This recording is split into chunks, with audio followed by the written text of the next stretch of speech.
Welcome to the Become a Writer Today podcast with Brian Collins. Here you'll find practical advice and interviews for all kinds of writers.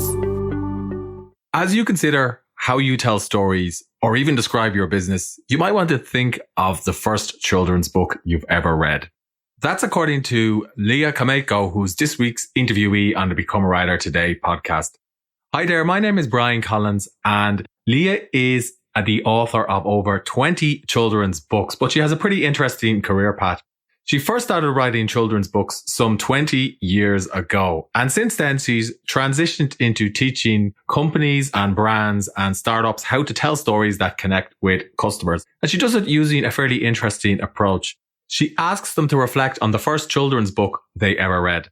The first children's book I ever read, which as we talk about in the interview, is The BFG by Roald Dahl. And I remember reading that book when I was 6 or 7, and I can still picture the cover today. There's something about that book that's captivating, and I still think of it from time to time. I always like the idea of going off on an adventure, of being free from the adult world and not asking anybody for permission. And in fact, I think that's why I might have started Become a Writer Today in the first place, because when you start a business or when you write a book or when you get into self-publishing or any of those creative pursuits, you don't have to ask for permission. You don't have to wait till somebody says, yes, it's okay to do something. You can just go ahead and do it. My other takeaway from this week's interview is how children's authors don't have a lot of time. They don't have a lot of time to capture the attention of their readers. They've got to use clear and persuasive language and captivating stories to hook the reader's attention, because children aren't going to read books they don't like. And I know, because I have a 9-year-old daughter, and if she doesn't like a book, she'll just put it down and quickly move on to something else. But the funny thing is, when adults start telling stories about their business or about their idea or about their products, and I'm talking here about copywriting, they often get lost because they start using things like vanity metrics. They say things like, I've got 10,000 Twitter followers. And the simple fact is, nobody really cares how many Twitter followers you've got.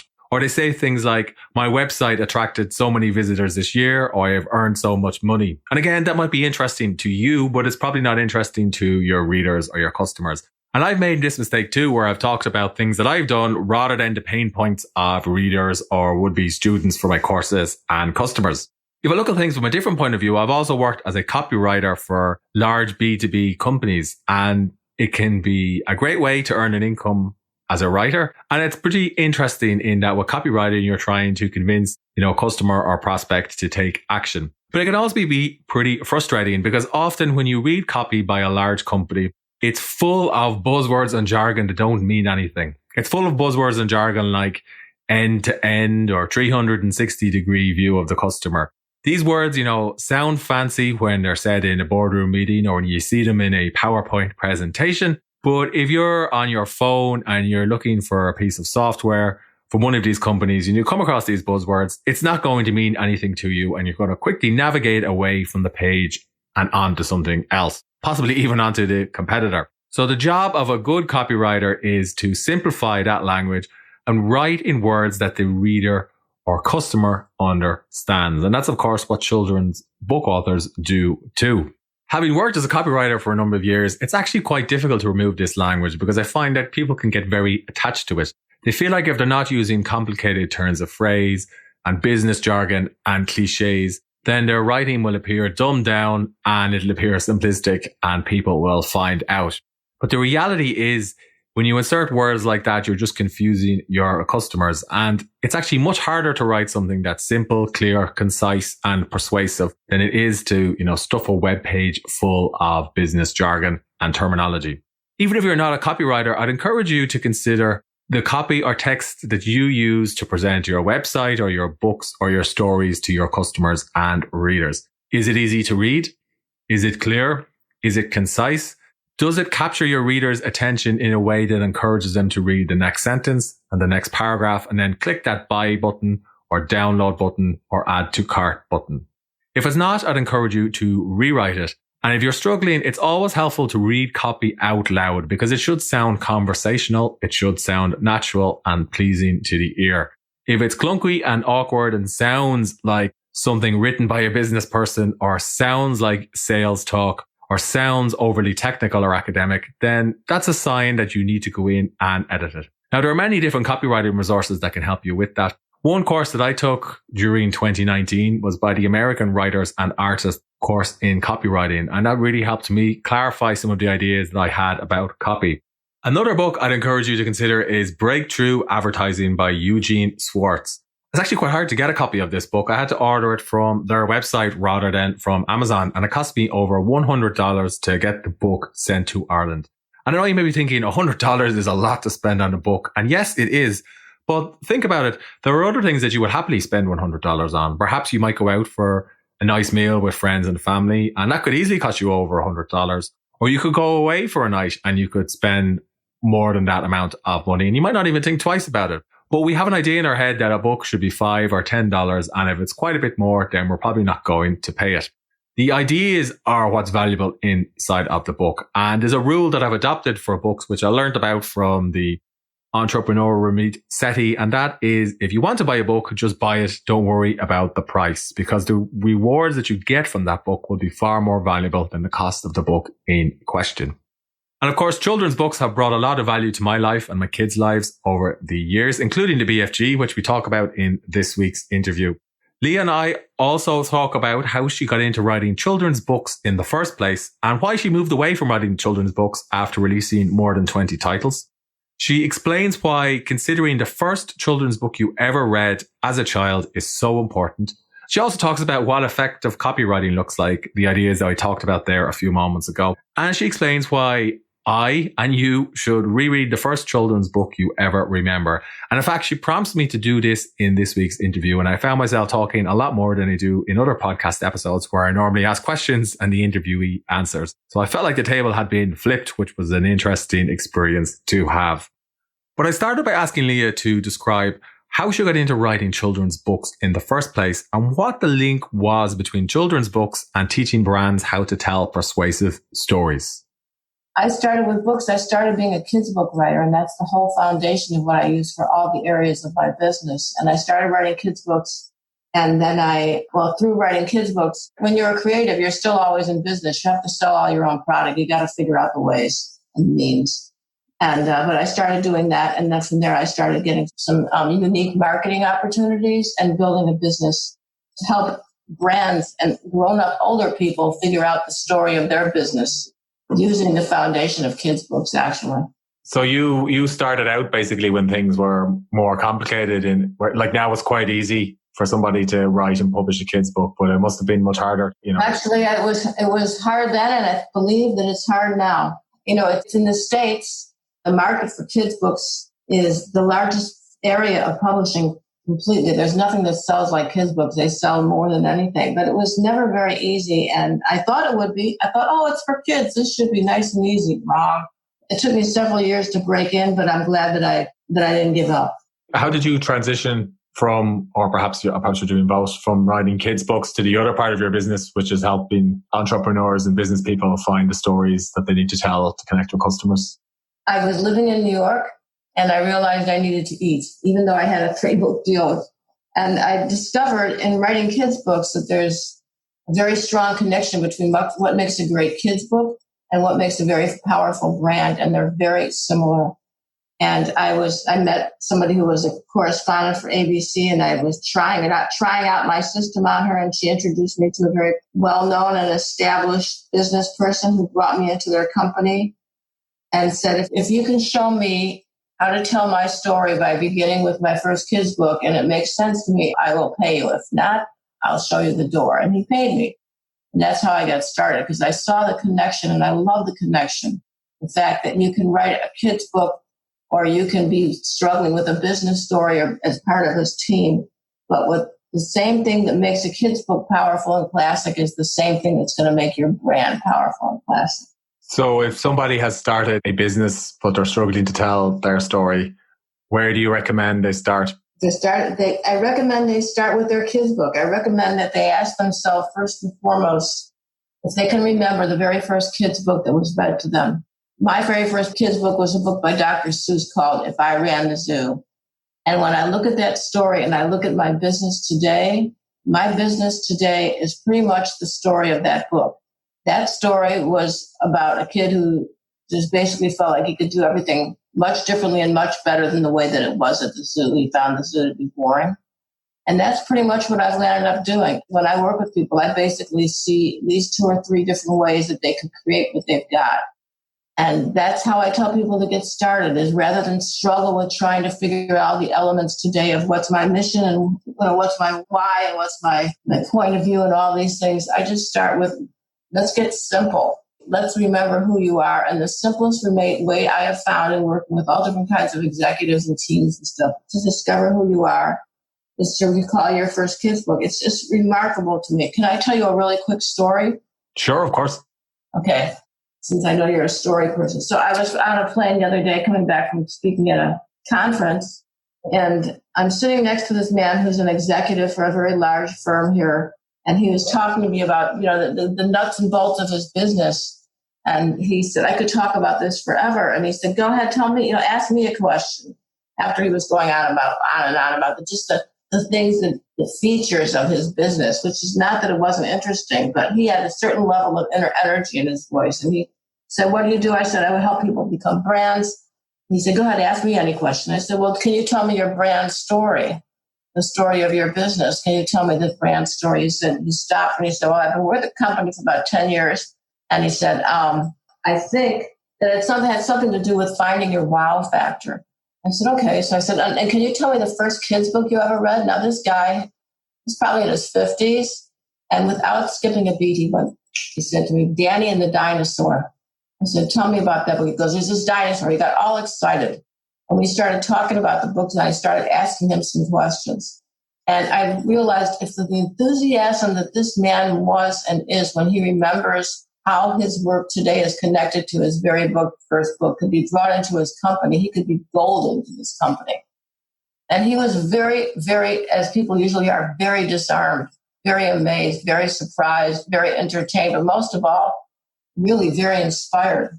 When I was speaking recently, companies were saying this actually helps us figure out not only how we can perform better today, but what our possibilities are for growth. So my favorite, our first kids book, was Roald Dahl's The BFG. I think actually that's how we got in touch, because I said something about it in an article. Yes. So how would I go about turning that story into something about my brand or business? What approach would I take? Do I just consider the different beats in the BFG, or is there something else I do? Well, I'm going to give you, I wish that I had a boilerplate way of telling you what to do, but can I ask a couple quick questions just to think about? Yeah, of course. Okay, so the first thing I would do is I would ask, my first question is, do you remember the color of the book when that was read to you? Do you remember any colors on that book? Oddly enough, yes. It's pink or red, a kind of a... Pink or red? Yeah. Okay, because that was the color of it. And when you opened the book, was that the color of a character or something inside the book? I think it was a color of some of the potions or mixtures that the BFG used to make. Exactly. And when you think of that book, was there a character in particular that you relate to? Did you remember feeling like when you were a kid? How old were you when that was read to you or when you read that? I guess I would have been 7 or 8. Okay, so you were 7 or 8. And were you reading that book or was somebody reading it to you? No, my strongest memory is reading it myself. Okay, so you were reading that book yourself. And do you remember being excited when you read that book? Do you remember thinking, oh my God, I really relate to this character? What do you remember about, if anything, that comes to your mind at this time? So if I remember correctly, Sophie is the person in the book. Yeah. It's from her point of view, but I remember like the idea that she's escaped somewhere and she's away from everything. She's almost been snatched from her parents, but except it's by somebody friendly and helpful who's the BFG, and he takes her off on a fantastic adventure. So she gets friendly snatched by her parents. Did that sound like a good idea to you? Well, as somebody who's got 3 kids, no, but at the time, yes, it sounded. Yeah. Now forget about it. The fantasy can never come back. But at that time, that seemed like that would be kind of a heavenly thing to happen. Yeah, of course. Yeah, it would be like it was going off on an adventure, free from the adult world. Yeah, of course. Going off on an adventure free from the adult world. And tell me about how you got into your business briefly. Was this a path that everyone wanted you to take? No, it wasn't. No. So I was out of work a couple of years ago during the recession, and I had a job as a journalist that didn't work out. And then I worked for a charity and I was let go. And then I was just bored at home minding my daughter who was 2. So I just started a blog because I also had a background in writing. And what better way to write than start a blog? So that's how I got started, because I had a lot of free time and she went up for her nap. Yeah. And you were sort of on your own path and doing your own thing away from the world, away from the grown-up world? Yes. Yeah, it's funny you say that, because I don't like the idea of asking for permission. So I guess when you start something yourself, you don't have to ask for permission, which is away from the grown-up world. Now we're getting to who you are. So you're kind of like a rebel with a cause. You don't want to ask for anybody's permission. You want to do it your own way. Is that how Sophie was? Yes, that would be a fair description of it. Yeah, that's definitely an approach or a mindset I'd still have. Yeah. Yeah, so that's a mindset that you have. And how does that work for you? Well, it's got me this far, so I guess it's worked quite well. Sometimes it can cause problems because if you need to collaborate with other people, you do need to listen to people. But is there a quality that you remember that Sophie had that you feel like you've got as well, that maybe as I'm talking to you feel either A, this woman's out of her mind, or B, most importantly, a sense of curiosity. So if I remember correctly, she was really curious about what the BFG did and how he captured dreams. And I guess I'd apply that to reading and even interviewing people like you, because I'd be curious about how they approach problems. So you're curious. By nature, this is a very good fit for you work-wise. You have a lot to offer because you are curious. Could you be more curious? Could you be more of someone who does not want to ask for permission? Is there a way in which you find yourself holding back that Sophie would never do if she was talking to the BFG? I would say there is. Yeah, sometimes I hold stuff back in writing that I'd be worried about what people would think. This is how I begin to work with people. Yeah, those are some powerful questions. You certainly got me thinking about how to tell different stories. That's fantastic, because I want to take a guess that if Roald Dahl had, just died, he was your favorite. And I've talked to many different people, and hardly anybody, I don't know why, but hardly anybody goes with Roald Dahl, because I think it's because he's so creative and out there. He's my kind of guy. That people are afraid to admit that they're that creative and out there. I think that, have you read that book in a very long time?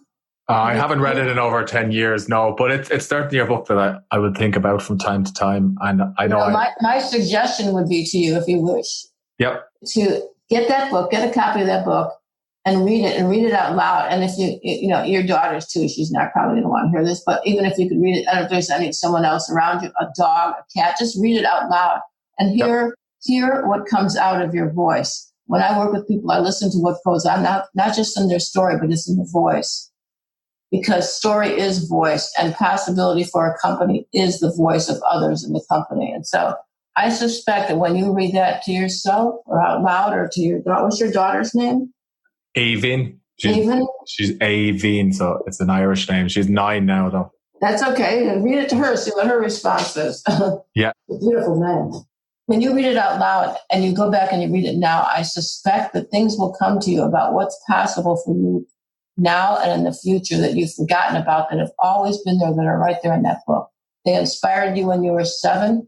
They can inspire you and keep motivating you today. Kind of someone was saying when I spoke the other day, this man said, you've validated who I've been since I'm a child, and I've been trying so hard to be something else, especially in my business. I mean, when I work with people, it's like the closest thing to permission to being a child again, only this time you get a larger allowance. Yeah.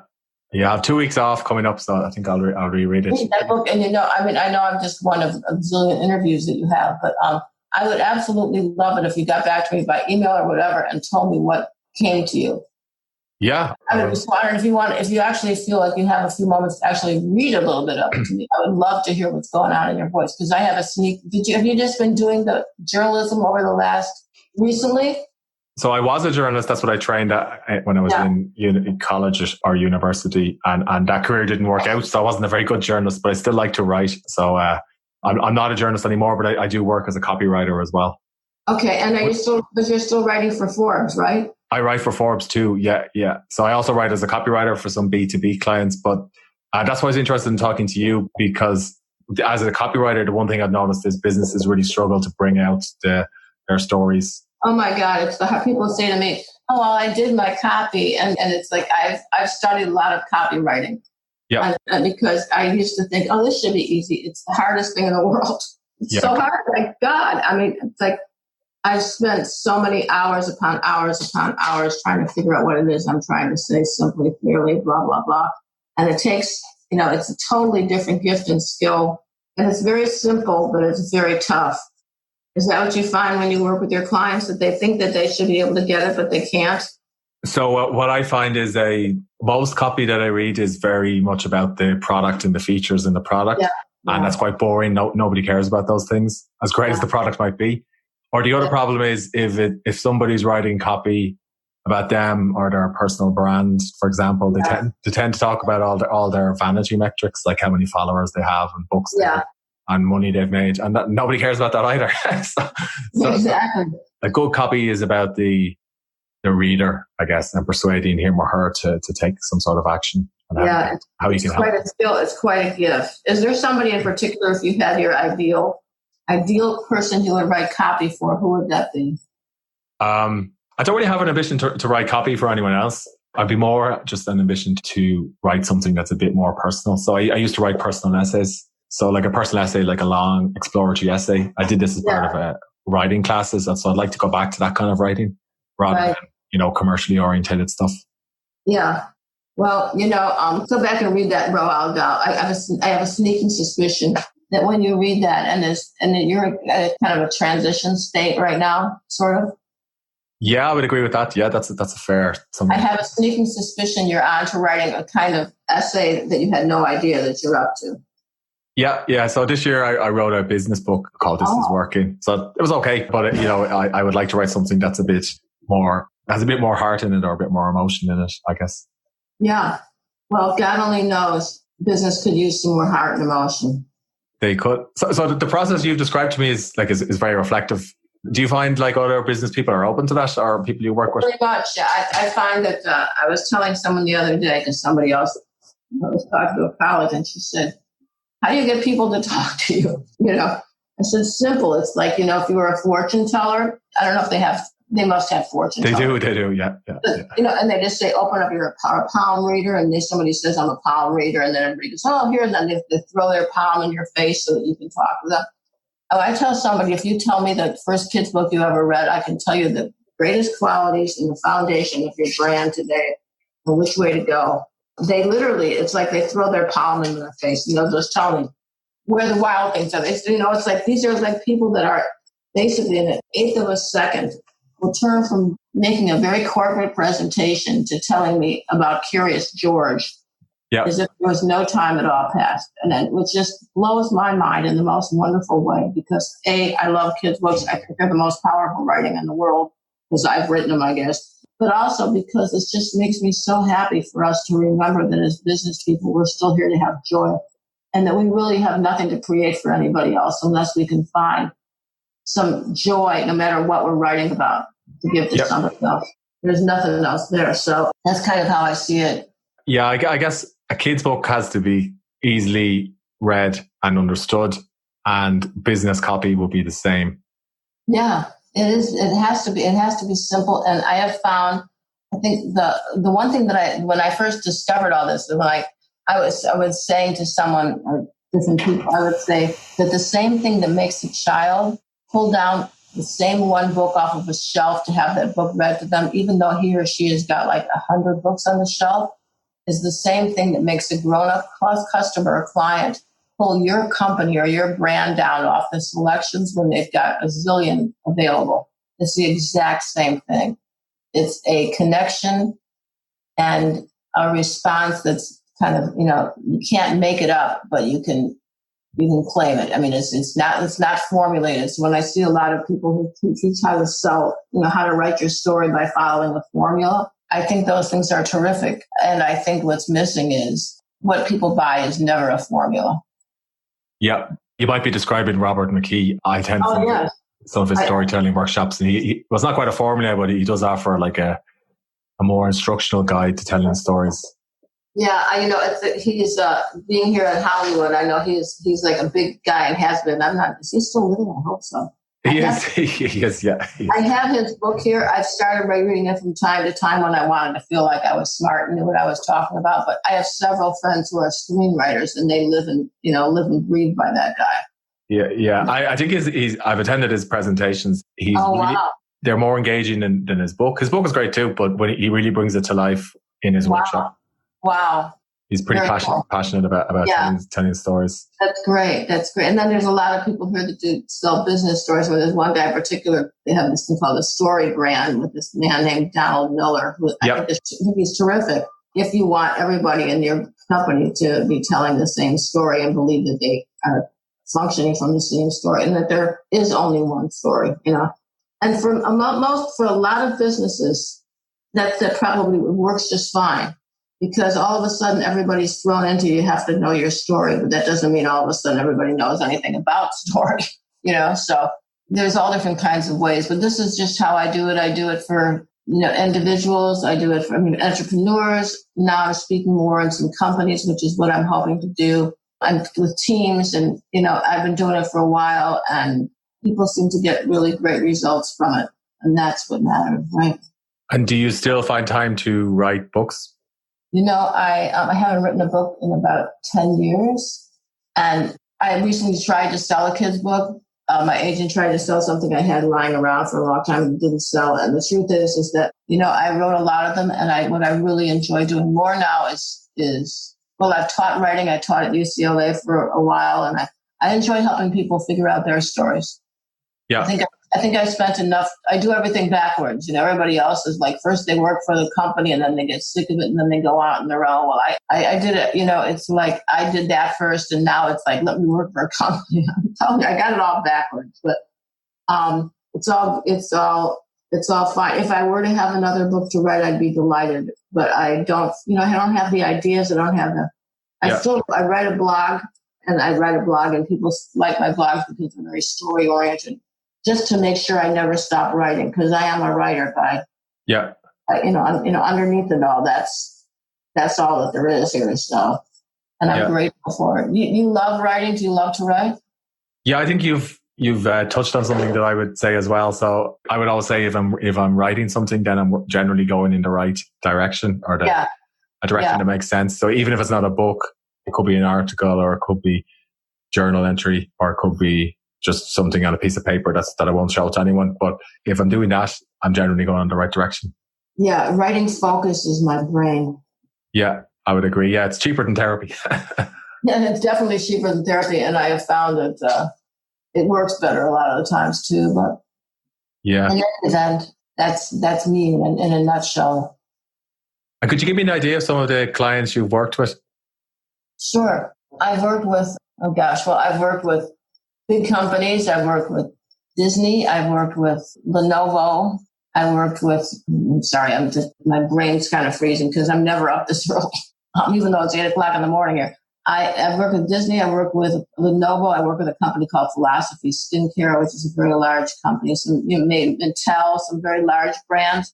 And then I worked with some startup companies that became very successful. I work with a company called Isabella Fiore, which is very successful in the apparel and that kind of business.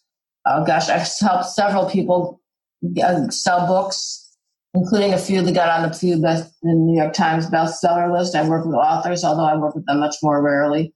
Currently I'm working with several people that have incredible businesses, initiatives. I've done projects in collaboration with the Pew Charitable Trust, some big nonprofits, spa retreats in Costa Rica. Also, if anybody has wherever they have a business idea, all I'm hearing is a kid's book. I like that. And I mean, if you've been going for 25 years, do you think it's easier now you felt like sometimes it's gotten harder? I do think it's easier. I think for kids' books, I think it's not necessarily, it's hard to get them published. I think it's easier because I think it's more accepted. And I think because people are, going off more on their own, and the whole structure of corporate life seems to be changing, that, it's more acceptable. But I think it's tough to, for anything, I think what's tough is to really understand what it is that you have to offer and to not shortchange that. And that's what most people do because they can't get to their real story. So, or what a lot of companies or people would do. I think it's easier. I think it's acceptable, at least culturally here. And I think the world is much more entrepreneurial. There are more opportunities, I would say, for creative people now than even 10 years ago. Yeah, and the internet makes so much more possible. Yep. And if you've got the energy and the steadfastness and a few dollars behind you and the luck of the Irish, as we say, whatever that may be, I never knew what that meant, but I figured how bad can it be, right? Then yeah, absolutely. I think it's so easier. I do. Yeah. And do you still present workshops to? What I'm doing now is, because I work one-on-one with people. I mean, in my past, I come to this in part because I spoke to about 125,000 kids at least. And I was so used to presenting in front of kids that being in front of an audience and working with an audience is kind of like a second nature thing to me. Yeah. The workshops that I'm looking to do now and that I've begun doing now are more with companies and actually grown-up people, grown-up children. Okay. And how do they find you out of interest? I find them word of mouth. I'm speaking more at different conferences and places like this, but I think it's pretty much a lot of word of mouth. And I'm unique in that I'm not interested in scaling in that kind of a way where I'm not looking to work with 1,000 people at a time. Yep. I don't really understand how I can or why that would ever make any sense for me. Yep. Because I like to dig deep in and everybody's different, but you want to get everybody in your team on the same page. So, I work generally with a handful of people at a time, and that seems to work well for me for right now. Okay. Very, very good. Yeah, you've an impressive roster on your site. Thank you. Do you have an ideal early morning routine? I know you mentioned there that it's 8 a.m. Okay. I've got an ideal morning routine for working, for creating. I wish I did. Thank you for asking me. I've got to get back into it. As I'm talking to you and I'm realizing I've been up since 7 o'clock, which is like the middle of the night for me. Yeah. An ideal routine, it would be a great thing. Routine is fantastic. And my basic routine has been that I get out of bed and I read a couple of things that I like to read. And then, I put in my mind what excites me the most and what's most interesting, which for now is just learning more about different businesses and seeing what's going on with people and their stories and staying away from reading about what's happening with the impeachment hearings. I like that. Yeah, even though I'm not American, I was fascinated by the impeachment, but I need to stop reading about it. Yeah, but that, it's good to have a routine. I don't have a dog and I don't have any kids and I'm divorced. So you can't walk, I can't walk a book or something, but it's enjoy your daughter. That's a great routine. Oh yeah, I have 3 kids now. So. I got 3? What are their ages? 13, 9, and 1. 9 and 1? Yep, that's a wide spectrum. Oh wow, what fun for all of them! Do they all? That is a wide spectrum. That's terrific. You need a lot of kids' books. You need to have on that shelf of yours. That's great. Yeah, I get my daughter a Kindle, so she's using that at the moment. Perfect. So where can people find you online, Leah? Leah, Leah. Yep. At leahkomaiko.com. Well, it was very nice to talk to you today. It was lovely to talk to you. And will you get that? Now I'll be thinking about you. Will you get that book and take a look at it in your spare time? I know you got 3 kids in a business, but if you were to reread that book just in a moment of I have nothing else to do but to just investigate here and see what you discover about yourself. And if you felt like getting back to me, I would be so honored and delighted to hear from you. I hope you enjoyed this podcast episode. If you did, please leave a rating on the iTunes store. And if you want to accomplish more with your writing, please visit becomeawritertoday.com/join and I'll send you a free email course. Thanks for listening.